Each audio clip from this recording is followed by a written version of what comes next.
Hai, jadi siapa yang nggak tahu sama ini barang kecil yang sangat bermanfaat. Nah, jadi ini itu yang original ya.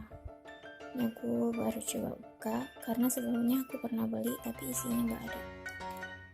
Tapi ini full. Nah, kita coba buka. Nah, jadi isinya tuh gini.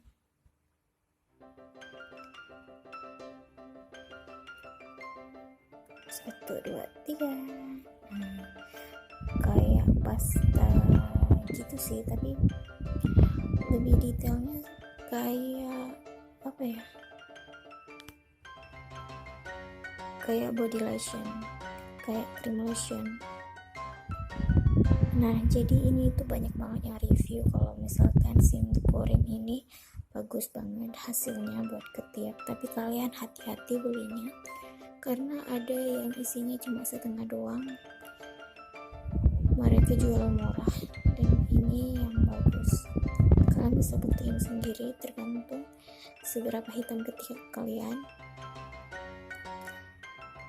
Tapi biasanya ada yang cuma 1 bulanan atau lebih gitu.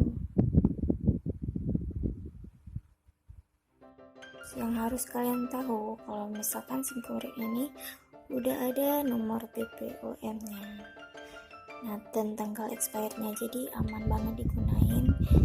Kalian nggak perlu takut zat yang sangat berbahaya bagi ketiak kalian, karena bisa jadi kalau misalkan berbahaya kalian bisa ada tumor jinak di bagian ketiak atau ketiak kalian bakalan iritasi. Jadi ini aman banget.